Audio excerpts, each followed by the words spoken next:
Halo guys, Assalamualaikum warahmatullahi wabarakatuh. Masih bersama saya, Sela Farasita.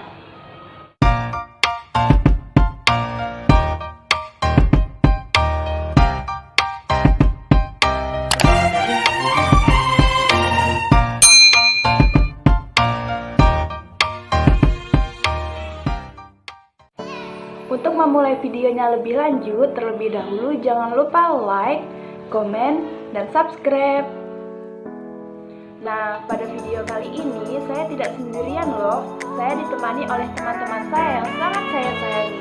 Yang pertama ada Sahira Amalia, Nur Afriza Nido, Yolanda Widistian, Rina Meriani, dan yang terakhir ada Sri Rahayu Ningsi. Nah, video ini dibuat untuk memenuhi tugas mata kuliah dari Bunda Notifikasi SPD, yaitu Media dan Sumber Belajar Anak Usia Dini. Kami dari kelompok 5 ingin mempresentasikan makalah kami pada video ini yang berjudul Praktek Identifikasi Kebutuhan Media dan Sumber Belajar untuk Anak Usia Dini. Sekilas tentang media pembelajaran. Media pembelajaran merupakan salah satu sarana untuk mempermudah penyampaian materi pada anak usia dini. Nah, kenapa? Karena pada masa anak usia dini, dengan media pembelajaran mereka akan lebih cepat tangkap dalam pembelajaran. Dengan ini saya, Sela Farasita, sebagai moderator. Nah, langsung saja untuk materi yang pertama di sini tentang manfaat media pembelajaran yang akan dijelaskan oleh teman saya, Sahira Amalia. Baiklah teman-teman semua, di sini saya akan menjelaskan tentang manfaat media pembelajaran.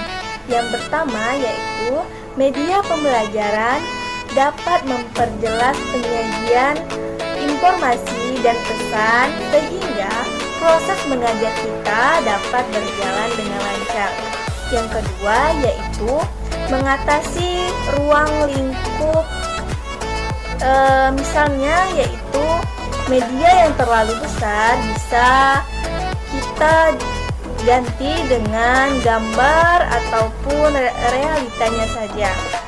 Yang ketiga yaitu meningkatkan sikap aktif anak dalam belajar.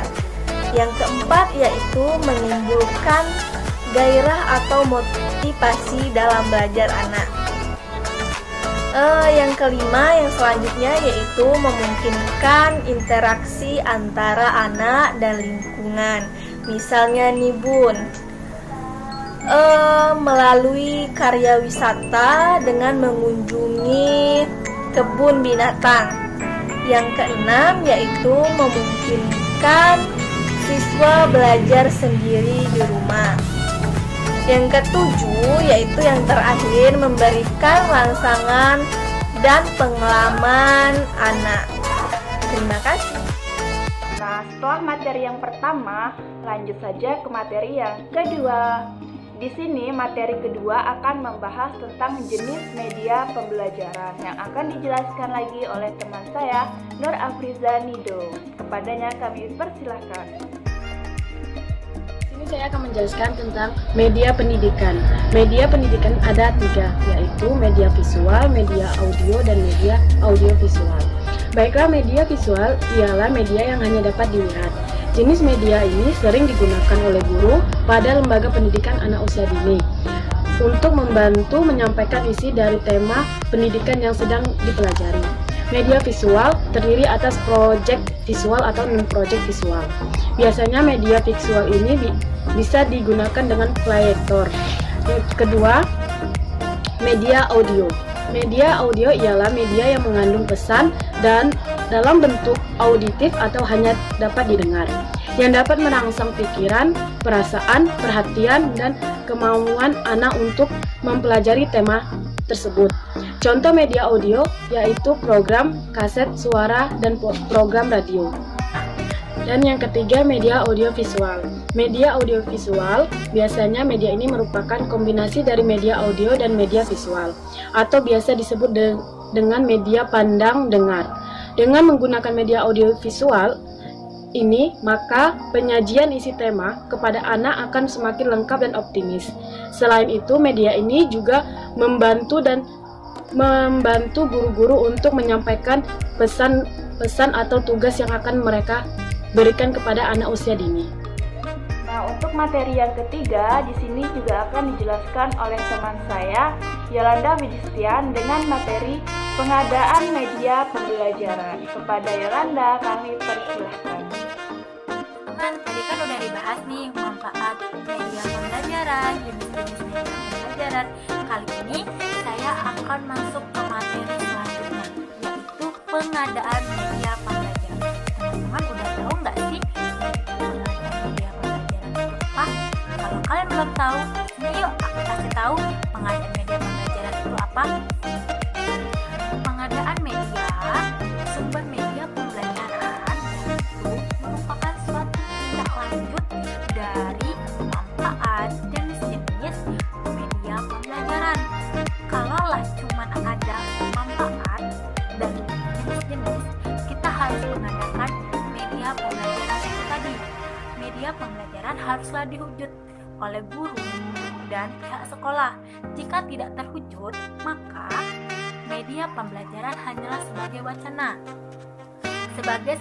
Sebagai proses selanjutnya, sehingga kegiatan belajar akan ditunjang dengan ketersediaan berbagai macam media pembelajaran. Teman-teman, udah pada tahu nggak media pembelajaran dapat diperoleh dengan apa cara loh? Sini saya kasih tahu. 4 pengadaan media pembelajaran. 1. Pembelian. 2. Hadiah atau sumbangan. 3. Kerjasama. 4. Pembuat. Nah, teman-teman udah pada ngerti belum? Kalau udah pada ngerti, kita lanjut ke slide berikutnya ya, ke materi selanjutnya. Terima kasih. Nah, untuk materi yang keempat, di sini tentang kriteria pemilihan dan penggunaan media pembelajaran yang akan dijelaskan oleh Rina Nuriani. Kepadanya kami persilahkan.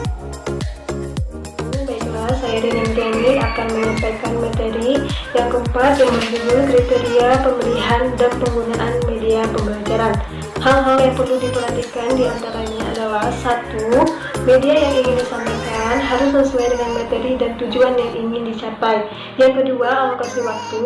Yang ketiga, media yang penuh fasilitas mendukung perlu dipertimbangkan tersedia atau tidak. Yang keempat, media yang pembuatannya mahal perlu dipertimbangkan efisiensi waktu dalam jangka panjang.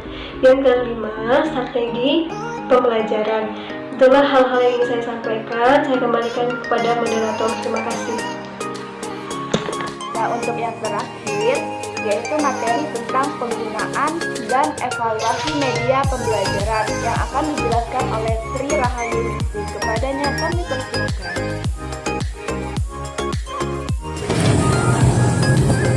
Baiklah, saya akan menjelaskan materi nomor 5, yaitu penggunaan dan evaluasi media belajar. Perlunya penggunaan media pembelajaran secara optimal dalam pembelajaran adalah dikaitkan dengan tugas yang dibebani oleh guru untuk membimbing dan membina anak mencapai tujuan pembelajaran, yaitu mengembangkan semua aspek perkembangan anak dalam waktu yang telah ditetapkan dan relatif terbatas. Beberapa contoh penggunaan media pembelajaran yaitu pertama, media cetak, yaitu buku mutlak yang disajikan dengan pembahasan yang mudah dipahami anak. Yang kedua yaitu benda sebenarnya, seperti kita menjelaskan bunga, kita harus benar-benar membawa bunga tersebut agar anak dapat mengamatinya dengan benar dan tidak berhayal-hayal. Yang ketiga yaitu benda bekas, dan yang keempat yaitu model. Guru dapat menggunakan model tiruan, yaitu seperti motor-motoran. Baiklah, itulah pembahasan dari saya. Terima kasih, saya kembalikan kepada moderator. Nah, pada kesimpulannya dari video di atas, sebagai pengajar identifikasi kebutuhan belajar bertujuan antara lain melibatkan peserta didik agar kegiatan belajar mengajar dapat dirasakan dalam kehidupan dari mereka dan dapat dipilih sebagai bahan ajar untuk di sekolah. Nah, itu tadi penjelasan dari kelompok 5. Jika ada kekurangan dan kesalahan, kami mohon maaf yang sebesar-besarnya.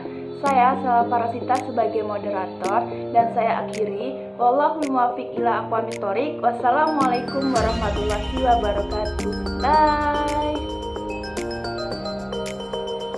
Thanks for watching. Jangan lupa subscribe, nyalain notifikasinya, terus sebarin video ini ke semua sosial media kalian ya.